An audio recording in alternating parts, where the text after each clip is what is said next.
నమస్తే, welcome to N5 news. నేను మహిజా. ముందుగా హెడ్లైన్స్.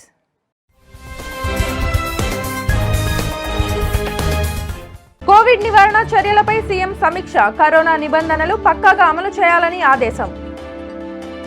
టీటీడీ చైర్మన్ గా వైవి ప్రమాణ స్వీకారం. మరోసారి బాధ్యతలు అప్పగించిన సీఎంకు ధన్యవాదాలు. జగన్ బీసీల పక్షపాతిగా చెరగని ముద్ర వేశారు. సీఎంపై ఎంపీ మార్గాని భరత్ ప్రశంసలు. హుజూరాబాద్ టీఆర్ఎస్ అభ్యర్థి ఖరారు. గెల్లు శ్రీనివాస్ పేరును ప్రకటించిన కేసీఆర్. రాజ్యసభలో ఎంపీల తీరుపై చైర్మన్ తీవ్ర ఆవేదన. కంటతడి పెట్టిన వెంకయ్యనాయుడు. ఇక వివరాల్లోకి వెళ్తే, కోవిడ్ నివారణ చర్యలపై ముఖ్యమంత్రి వైఎస్ జగన్మోహన్ రెడ్డి సమీక్ష చేపట్టారు. ఈ సమావేశానికి deputy CM Alla Nani, Covid task force అధికారులు హాజరయ్యారు. ఆగస్టు 16 నుండి రాష్ట్రంలో కాలేజీలు, స్కూళ్లు ఓపెన్ చేస్తున్న సందర్భంగా అధికారులు ఆ మేరకు చర్యలు తీసుకోవాలని ఆదేశించారు. థర్డ్ వేవ్ రాకుండా చర్యలు తీసుకోవాలని, కోవిడ్ నిబంధనలు పక్కాగా అమలు చేయాలని అధికారులకు సీఎం జగన్ సూచించారు. తిరుమల తిరుపతి దేవస్థానం చైర్మన్ గా వైవి సుబ్బారెడ్డి రెండోసారి బాధ్యతలు స్వీకరించారు. ఉదయం 9:45 శ్రీవారి ఆలయంలో టీటీడీ చైర్మన్ గా వైవి సుబ్బారెడ్డితో ఈవో జవహర్ రెడ్డి ప్రమాణం చేయించారు.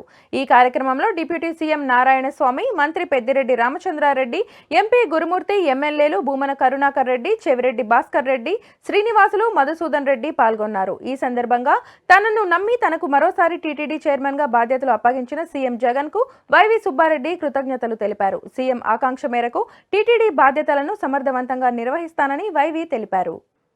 ఏపీ సీఎం జగన్ బీసీల పక్షపాతి అని ఎంపీ మార్గాని భరత్ అన్నారు. రాజమండ్రి లోక్సభ స్థానాన్ని బీసీలకు ఇచ్చి 1,00,000కు పైగా మెజారిటీతో గెలిపించుకున్నారని భరత్ రామ్ పేర్కొన్నారు. ఓబీసీ రిజర్వేషన్ బిల్లుపై జరిగిన చర్చలో ఎంపీ పాల్గొన్నారు. ఓబీసీల జాబితా రూపొందించుకునేలా రాష్ట్రాలకు హక్కులు కల్పించడాన్ని స్వాగతిస్తున్నామన్నారు. గతంలో దేశ జనాభాలో 5వ వంతు మంది రిజర్వేషన్లకు నోచుకోలేదని ఎంపీ భరత్ తెలిపారు. ఈరోజు తెలుగులో మా ఆంధ్రప్రదేశ్ ఓబీసీ సోదర సోదరీమణులందరికీ కూడా అర్థమయ్యే విధంగా ఈరోజు ఈ యొక్క స్పీచ్ని తెలుగులో చెప్పాలనుకుంటున్నాను, విత్ యువర్ పర్మిషన్ సార్. ముఖ్యంగా ఈ యొక్క బిల్లుని మా రాష్ట్ర ప్రభుత్వం తరపున గౌరవనీయులు ముఖ్యమంత్రి గారు జగన్మోహన్ రెడ్డి గారి తరపున మనస్ఫూర్తిగా ఈ బిల్లుని స్వాగతిస్తున్నాము. ముఖ్యంగా మనకు చూసినట్టయితే స్వతంత్రం వచ్చిన తర్వాత దగ్గర నుంచి కూడా ఏదైతే వెనకబడిన తరగతులు, కులాలు అన్నీ కూడా ఏ రకంగా వెనకబడే ఉన్నాయి. ఇన్ని సంవత్సరాలు అయినప్పటికీ కూడా ఈ యొక్క అమెండ్మెంట్ బిల్ని తీసుకుని వచ్చినందుకు మనస్ఫూర్తిగా కేంద్ర ప్రభుత్వాన్ని మేము ఆహ్వానిస్తున్నాము, సమ్మతిస్తున్నాము.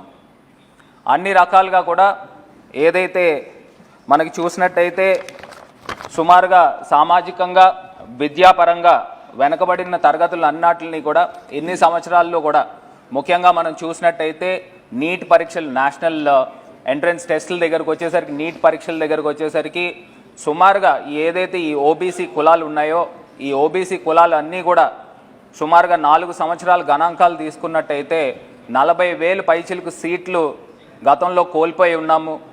ఈ యొక్క అమెండ్మెంట్ బిల్ ద్వారా రాష్ట్రాలకే ఏదైతే ఈ ఓబీసీ జాబితాని మీరు మాకు అప్పచెప్పి మీ యొక్క ఓబీసీలని లిస్ట్ని ఏదైతే national commission for backward classes కమిషన్కి మీరు రాజ్యాంగ హోదా కల్పిస్తూ, కాన్స్టిట్యూషన్ రైట్స్ కల్పిస్తూ ఏదైతే 2018లో మీరు ఏదైతే నిర్ణయం తీసుకున్నారో దాన్ని కూడా స్వాగతిస్తూ, గతంలో చూసినట్టయితే సుమారుగా 671 కులాలు నేషనల్ వైడ్గా కూడా మనకి గుర్తించడం జరగలేదు. అంటే ఈ యొక్క లెక్కలు చూసుకుంటే almost 1/5 of the population of the country, 1/5 of the population కూడా ఈ యొక్క రిజర్వేషన్స్కి నోచుకోవడం జరగలేదు.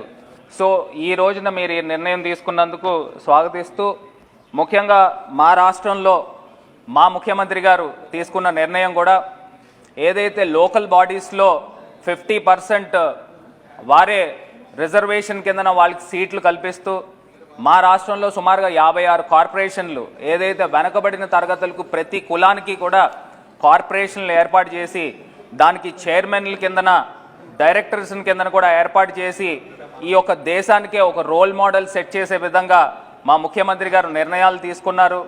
దాన్ని కూడా ఆచరణలో కూడా చూపించడం జరుగుతుంది. అంతేకాకుండా నామినేటెడ్ పదవులు కూడా అదే రీతిలో ఏదైతే కార్పొరేషన్లు వివిధ కార్పొరేషన్లకు సంబంధించి కూడా 50% వెనకబడిన తరగతులకి అవకాశం కల్పించడం కూడా జరుగుతుంది. దీనికి అదనంగా మహిళలకు కూడా ఒక 50% ఇందులోనే రిజర్వేషన్ కల్పిస్తూ ముఖ్యమంత్రి గారు నిర్ణయాలు తీసుకున్నారు. ఇది దేశానికి ఆదర్శవంతంగా మా ముఖ్యమంత్రి గారు ఆచరణలో చేసి చూపిస్తున్నారు. గత ప్రభుత్వాలు ఎన్నో వచ్చినాయి. రాష్ట్రంలో జరిగే దాడులను నిలువరించలేని నిస్సహాయ స్థితిలో డీజీపీ గౌతమ్ సవాంగ్ ఉన్నారంటూ TDP SC cell state president MS Raju విమర్శించారు. పత్రికాముఖంగా ఉమాపై దాడులు చేస్తామని హెచ్చరించిన వాళ్లను వదిలి అవినీతిని అడ్డుకునేందుకు వెళ్లిన వారిని అరెస్ట్ చేయడం హేయమైన చర్య అని ఆరోపించారు. ఎవరైతే దాడి చేశాడో, ఎవడైతే దాడి చేయమని చెప్పాడో పత్రికాముఖంగా దేవినేని ఉమా మీద దాడి చేస్తాం, భౌతిక దాడులకు వెనకాడం, ఖచ్చితంగా నిన్ను కొడతామని చెప్పేసి పత్రికాముఖంగా వసంత కృష్ణప్రసాద్ గారు మాట్లాడితే, దాడిని ప్రోత్సహించిన వాడిని, దాడి చేయమని చెప్పిన వాడిని, దాడి చేసిన వాళ్ళని వదిలేసి 6 గంటల సేపు తన కారు దిగకుండా దాడి చేస్తున్నప్పుడు ధైర్యంగా కూర్చున్నటువంటి వ్యక్తిని ఈరోజు పోలీసులు హింసించడం, ఇది ఏ రాజ్యాంగం, ఏ పోలీస్ యాక్ట్లో ఉందో ఈ రాష్ట్ర ప్రజలు, హోంమంత్రి గారు, డీజీపీ గారు తన అసహాయ స్థితి నుంచి బయటికి రావాలి, తన చేతగాంతనం నుంచి బయటికి రావాలి.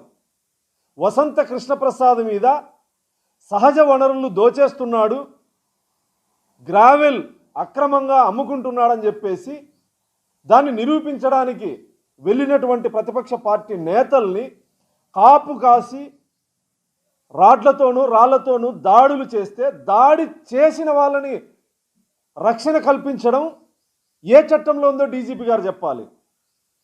ఏ చట్టాన్ని అమలుపరుస్తున్నారో రాష్ట్ర ప్రభుత్వం చెప్పాలి. అసలు ఒక సమూహం దేవినేని ఉమా గారి మీద దాడి చేస్తే కారులో కూర్చున్నటువంటి వ్యక్తి తనను కాపాడుకుంటున్నటువంటి వ్యక్తి మీద ఎస్సీ అట్రాసిటీ యాక్ట్ కేసు నమోదు చేస్తారంటే అసలు ఈ ప్రభుత్వానికి సిగ్గు, బుద్ధి, లజ్జ ఉందా అని చెప్పి ఈ సందర్భంగా ప్రశ్నిస్తా ఉన్నా. ఒక సమూహం దాడికి వస్తే బాధింపబడిన వ్యక్తి మీద ఎస్సీ అట్రాసిటీ యాక్ట్ ఏంది?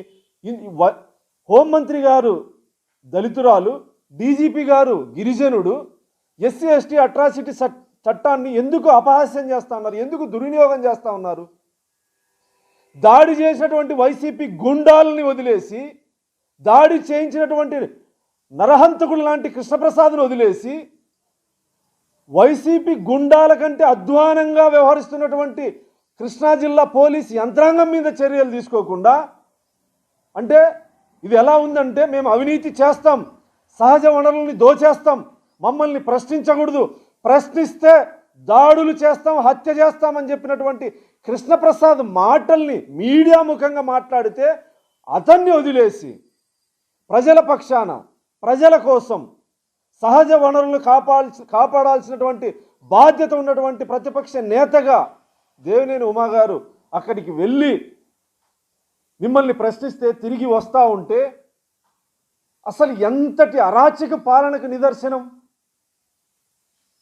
ఈ నెల 14న సీఎం జగన్ పశ్చిమ గోదావరి జిల్లా భీమవరంలో పర్యటిస్తున్న సందర్భంగా సి కన్వెన్షన్ కళ్యాణ మండపాన్ని, హెలిప్యాడ్ను ఎస్పీ రాహుల్ దేవ్ శర్మ పరిశీలించారు. ముఖ్యమంత్రి పర్యటనకు సంబంధించిన పటిష్ట బందోబస్తు వివరాలను డీఎస్పీని అడిగి తెలుసుకున్నారు. అనంతరం అధికారులతో సమీక్షా సమావేశం నిర్వహించారు. ఈ పర్యటనలో ఎలాంటి అవాంఛనీయ ఘటనలు చోటు చేసుకోకుండా పూర్తి స్థాయిలో జాగ్రత్తలు తీసుకోవాలని, ప్రజలకు ఎటువంటి ఇబ్బందులు తలెత్తకుండా చూడాలని అధికారులను ఆదేశించారు. కోవిడ్ నిబంధనలు పాటించాలని సూచించారు.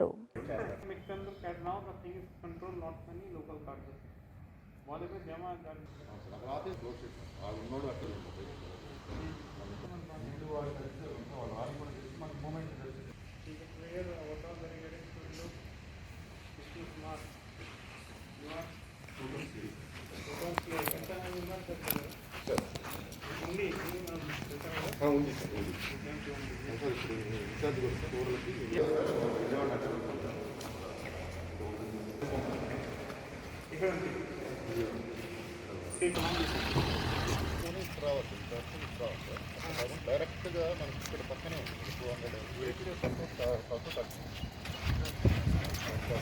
బాగాలేదు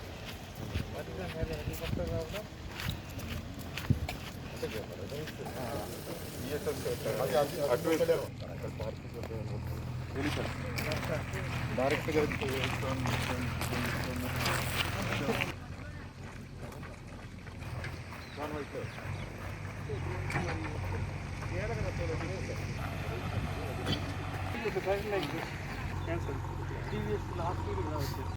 ఆంధ్రప్రదేశ్ ఆగ్రో చైర్మన్ గా బి నవీన్ నిశ్చల్ ప్రమాణ స్వీకారం చేశారు. ఈ కార్యక్రమానికి ప్రభుత్వ సలహాదారు సజ్జల రామకృష్ణారెడ్డి, వ్యవసాయ శాఖ మంత్రి కన్నబాబు, ఆగ్రోస్ ప్రభుత్వ అధికారులు హాజరయ్యారు. ఈ కార్యక్రమానికి నవీన్ నిశ్చల్ అభిమానులు పెద్ద ఎత్తున తరలివచ్చారు.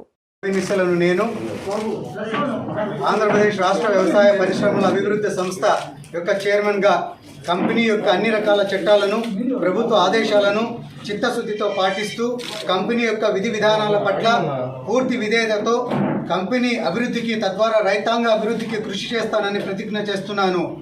బొక్కపట్నం నవీన్ నిశ్చల్ నేను నా పరిశీలనకు వచ్చిన లేదా నాకు తెలియవచ్చిన ఏ విషయాన్ని, నా కర్తవ్యాలను సక్రమంగా నిర్వహించేందుకు అవసరమైన మేరకు తప్ప ప్రత్యక్షంగా కానీ పరోక్షంగా కానీ ఏ వ్యక్తి లేదా వ్యక్తులకు తెలియపరచనని లేదా వెల్లడించనని దైవ సాక్షిగా, మా తల్లి సాక్షిగా ప్రమాణం చేస్తున్నాను.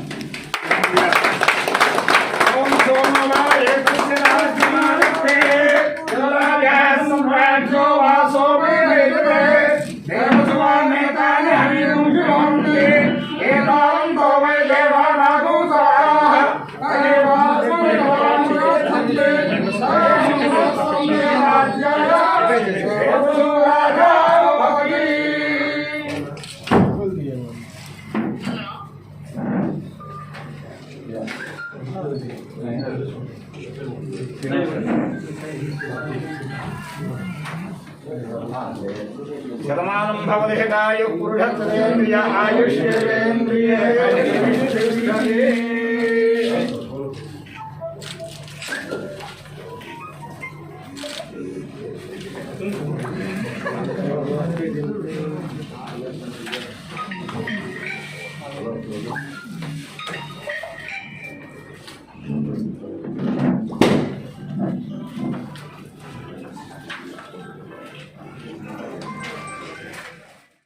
పశ్చిమ గోదావరి జిల్లా పెరవలి మండలం కానూరు అగ్రహారంలో నూతనంగా ఏర్పాటు చేసిన సచివాలయ భవనాన్ని నిడదవోలు శాసనసభ్యులు జి శ్రీనివాస్ నాయుడు ప్రారంభించారు.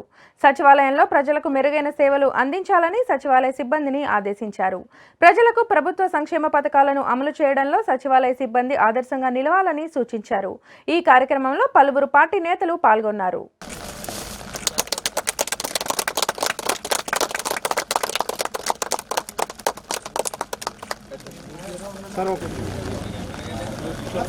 సార్ ఒకసారి ఇలా చూడండి సార్.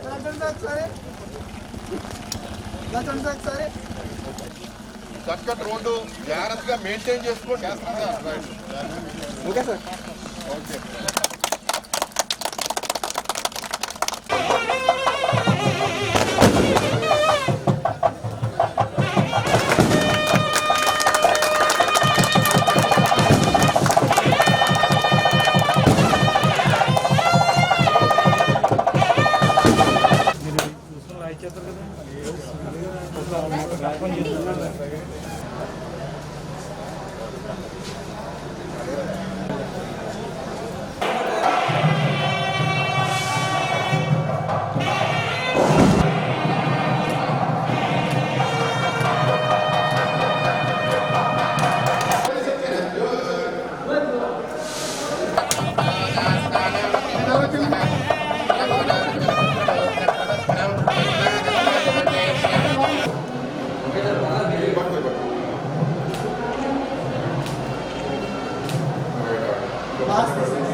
ఈరోజు కానూరు అగ్రహారం గ్రామంలో పెరవల మండలం సచివాలయం నూతన భవనం ప్రారంభం కార్యక్రమంలో ఇక్కడ నేను రావటం జరిగింది. ఈరోజు చాలా సంతోషంగా ఉంది. ప్రజలందరూ కూడా పెద్ద ఎత్తున జగనన్నకి, మన ముఖ్యమంత్రి, మన జననేతకి అందరూ కూడా కృతజ్ఞతలు తెలుపుకుంటా ఉన్నారు. ఈ సచివాలయం వ్యవస్థ, వాలంటరీ వ్యవస్థ ద్వారా ప్రజలకి ఏ విధంగా మేలు జరుగుతుందో ఇప్పటికే అందరూ కూడా చూడటం జరిగింది. వాలంటీర్స్ ప్రతి ఇంటికి వెళ్ళి ప్రజలకి అండగా ఉన్నారో నిజంగా కూడా హర్షిస్తూ ఉన్నారు. ఈ పథకాల ద్వారా ప్రతి ఒక్కరికి కూడా లబ్ధి జరగడం జరిగింది. అది ఏ కార్యక్రమం, పెన్షన్ ద్వారా, అమ్మఒడి, చేయూత, కాపు నేస్తం, ఆటో మిత్రులకి, అదేవిధంగా రైతు భరోసా కేంద్రాలు, రైతు భరోసా రైతులకి, మరి విద్యార్థులకి విద్యా దీవెన, మరి అదేవిధంగా ఇవన్నీ కార్యక్రమాల ద్వారా వారికి నేరుగా ఖాతాలో డబ్బు వేయడం. అతి ముఖ్యంగా ఈ కోవిడ్ సమయంలో ప్రజలకి ఇబ్బంది లేకుండా వారికి ప్రతి 2-3 నెలలకి కూడా ఎంతో కొంత ఆర్థిక సహాయం ఈరోజు అందించడం జరిగింది. మరి నిజంగా కూడా ప్రపంచవ్యాప్తంగా ఏదైతే మన జగన్ గారు ఎప్పుడో ప్రారంభించారో అది ఈ రోజు చెప్పడం జరుగుతుంది. పేద ప్రజలకి నేరుగా ఆర్థికంగా సహాయం జరగాలని. మరి అది జగన్ గారు ఎప్పటి నుంచో చెప్తా ఉన్నారు. అది పూర్తిగా అమలు చేసిన మన ఏకైక నాయకుడు. నేతన్నలను వైసీపీ ప్రభుత్వం దగా చేస్తోందని టీడీపీ మాజీ ఎమ్మెల్యే గిద్దలూరు నియోజకవర్గ ఇన్ఛార్జ్ ముత్తమల అశోక్ రెడ్డి విమర్శించారు. చేనేతలకు ప్రభుత్వం చేస్తోంది నేతన్న నేస్తం కాదు, నేతన్న మోసమని ముత్తమల ఆరోపించారు. గడిచిన 2 ఏళ్ల కాలంలో జగన్ సర్కార్ ప్రచార ఆర్భాటం తప్ప చేనేతలను ఆదుకున్నది లేదని అశోక్ రెడ్డి మండిపడ్డారు.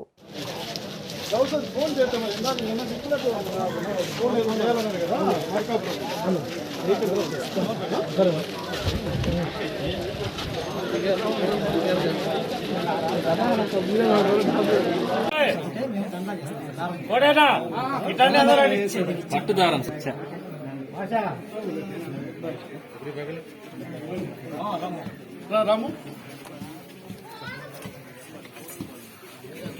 అందలేదు కదా. తర్వాత వచ్చేటప్పటికి ఆ రోజు మనకి 100 యూనిట్ల వరకు ఉచిత కరెంట్ ఇస్తా ఉన్నారు. అన్నారు కానీ అదేం అమ్మలేదు, అమల్లో ఏం రాలేదు. తర్వాత ఇప్పుడు మీకు ఈ యొక్క మగ్గం మీద మీరు నూలు తీసుకొచ్చుకొని నూనె మీరు చేసుకుంటారు కదా, మగ్గం మీద తీసుకున్న దానికి ఇప్పుడు నూనెకి అంతకుముందు మన ప్రభుత్వం ఉన్నప్పుడు ఒక కేజీకి సిల్క్కి వచ్చేటప్పుడు 250 రూపాయలు మనం సబ్సిడీ ఇస్తా ఉన్నాం. అది ఇస్తా ఉన్నాం మనం. ఈ రోజు బేస్తవారిపేట గ్రామంలో ఉన్నటువంటి నేతన్నలు ఈ రోజు స్పష్టంగా తెలియజెప్పడం జరుగుతూ ఉంది. గతంలో తెలుగుదేశం ప్రభుత్వం అధికారంలో ఉన్న రోజు ఏదైతే మగ్గాలు ఉన్నటువంటి నేతన్నలు రాష్ట్రంలో 3,60,000 మంది ఉంటే ఆ రోజు అందరినీ ఆదుకున్నటువంటి పరిస్థితి. నేటి పరిస్థితి ఈ రోజు 3,60,000 మంది మగ్గాలు ఉన్నటువంటి వారిలో 80,000 మందికి ఈ రోజు మేము హుజూరాబాద్ టీఆర్ఎస్ పార్టీ అభ్యర్థి ఎవరనే ప్రశ్నకు సీఎం కేసీఆర్ ఫుల్ స్టాప్ పెట్టారు. ఆ పార్టీ విద్యార్థి విభాగం రాష్ట్ర అధ్యక్షుడు గెల్లు శ్రీనివాస్ యాదవ్ పేరును ఖరారు చేస్తూ ముఖ్యమంత్రి కేసీఆర్ ప్రకటన చేశారు. దళిత బంధు ప్రారంభ సమావేశం సందర్భంగా ఈ నెల 16వ తేదీన హుజూరాబాద్ లో నిర్వహించే బహిరంగ సభతో గెల్లు శ్రీనివాస్ యాదవ్ ను నియోజకవర్గ ప్రజలకు సీఎం కేసీఆర్ పరిచయం చేయనున్నారు. ఇప్పటికే బీజేపీ అభ్యర్థిగా మాజీ మంత్రి ఈటెల రాజేందర్ పోటీలో ఉండగా ఇప్పుడు టీఆర్ఎస్ అభ్యర్థి ఖరారు అయ్యారు. ఇక కాంగ్రెస్ అభ్యర్థిగా ఎవరనేది తెలియలేదు. కేసీఆర్ గారి నాయకత్వం అన్న అందరి చేతులు పైకి లేపాలి. కేసీఆర్ గారి నాయకత్వం, కేసీఆర్ గారి నాయకత్వం. ఈనాడు జమ్మికుంట టీఆర్ఎస్ పార్టీ విస్తృత స్థాయి సమావేశానికి అధ్యక్షత వహిస్తున్న మిత్రుడు జెడ్పీటీసీ శ్రీరామ్ స్వామి గారికి, అదేవిధంగా ఈనాటి కార్యక్రమానికి ముఖ్య అతిథిగా వచ్చిన పెద్దలు, బడుగు బలహీన వర్గాల ఆశాకృతి మన జిల్లా మంత్రివర్యులు అన్న కొప్పేశ్వర్ గారికి, అదేవిధంగా ఎమ్మెల్యే అరుణ్ రమేష్ గారికి, జెడ్పీ చైర్మన్ విజయ్ గారికి, వేదిక మీద ఉన్న ప్రజా ప్రతినిధులకు, పార్టీ నాయకులకు, నా ముందు ప్రతి టీఆర్ఎస్ పార్టీ కార్యకర్తలకు, మీడియా మిత్రులకు, ప్రతి ఒక్కరు కూడా తెలంగాణ ఉద్యమాభివందనాలు తెలియజేస్తా ఉన్నాం. సోదరులారా, ఇవాళ జమ్మికుంట మండలం ప్రతి కార్యకర్త ఇక్కడికి వచ్చినందుకు ప్రతి ఒక్కరికి ప్రత్యేకంగా ధన్యవాదాలు తెలియజేస్తా ఉన్నా. ఇవాళ ఈటెల రాజేందర్ గారికి 2001లో కేసీఆర్ గారు టిఆర్ఎస్ పార్టీ పెట్టిన రోజు ఈటెల రాజేందర్ గారు ఇక్కడ మన పార్టీలో లేరు. ఆనాడు కేసీఆర్ గారు పార్టీ పెట్టినప్పుడు మన జమ్మికుంటకు రాజ్యసభలో నిన్న జరిగిన పరిణామాలు, ఎంపీల అనుచిత ప్రవర్తనపై చైర్మన్ వెంకయ్యనాయుడు తీవ్ర భావోద్వేగానికి గురయ్యారు. సభలో అలాంటి పరిస్థితులు నెలకొనడం దురదృష్టకరమంటూ కంటతడి పెట్టుకున్నారు. ఈ ఉదయం 11 గంటలకు రాజ్యసభ ప్రారంభం కాగానే వెంకయ్య ప్రసంగిస్తూ ప్రజాస్వామ్యానికి పార్లమెంట్ ఒక పవిత్రమైన దేవాలయం లాంటిదని, కానీ కొందరు సభ్యులు సభలో అమర్యాదగా ప్రవర్తించారంటూ ఆవేదన వ్యక్తం చేశారు. టేబుళ్లపై కూర్చోవడం, మరికొందరు టేబుళ్లపై నిల్చోవడం, పోడియం ఎక్కి నిరసన తెలపడం అంటే గర్భగుడిలో నిరసన తెలిపినట్లేనని తెలిపారు. సభలో ఇన్ని రోజులు కార్యకలాపాలు స్తంభించడం మంచిది కాదని, నిన్నటి పరిణామాలు దురదృష్టకరమైన పరిస్థితి అంటూ తీవ్రంగా కలత చెందారు.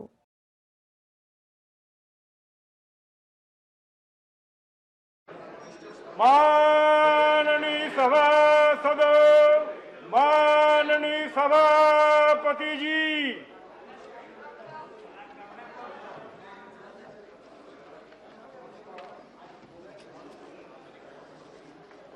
Honorable members, I rise in deep anguish to place on record the way this august house is being subjected to sacrilege, and that too propelled by a sense of competition among some sections of the house since the commencement of this monsoon session. Everything said or done violating, hurting or destroying this sacredness of any place amounts to an act of sacrilege.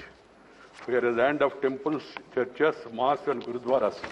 These are holy places with demarcated sacred areas which are known as sanctum sanctorium. The parliament, the apex legislature of our country, is regarded as the temple of democracy. The table area where the officers and reporters of the house, the secretary general and the presiding officer are seated is considered as the holy sanctum sanctorium of the house. A certain degree of sacredness is attached to this place. In our temples, devotees are allowed only up to this sanctum sanctorium and not beyond. Entering this sanctum sanctorium of the house in itself is an act of sacrilege. It has been happening as a routine for some time. I am distressed by the way this sacredness was destroyed yesterday. While some members sat on the table, some others climbed on the table of the house, perhaps to be more visible with such acts of sacrilege. I have no words to convey my anguish and to condemn such acts. As I spent a sleepless night,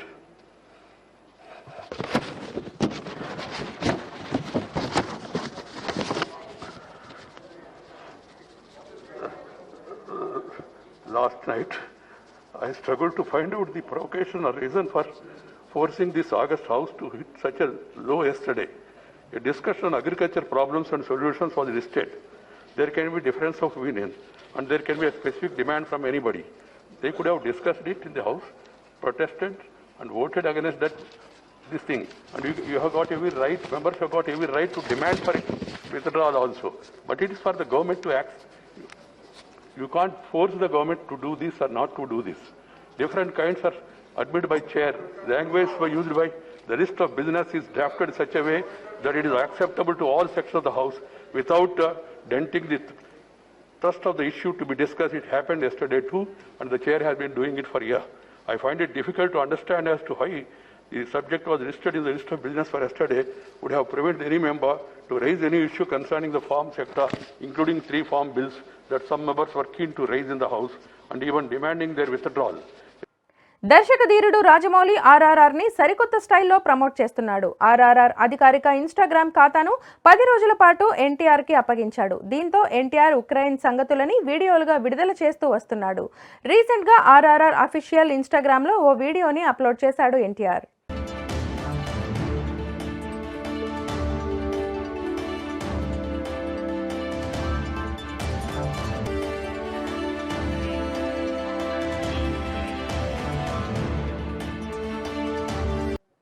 Allu Arjun పిల్లలు ఇటీవల వచ్చిన అలవైకుంఠపురంలో సినిమాలోని promotion song లో కనిపించి సందడి చేశారు.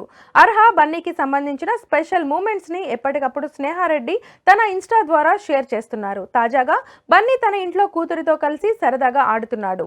Bubble gun తో bubbles వదులుతుంటే వాటితో ఎంతో చక్కగా ఆడుకుంటున్న అల్లు అర్హాని చూస్తే ఎవరికైనా ముచ్చటేస్తోంది. ప్రస్తుతం ఈ వీడియో నెట్టింట వైరల్ గా మారింది. ఇవి bulletin updates. Keep watching N5 news.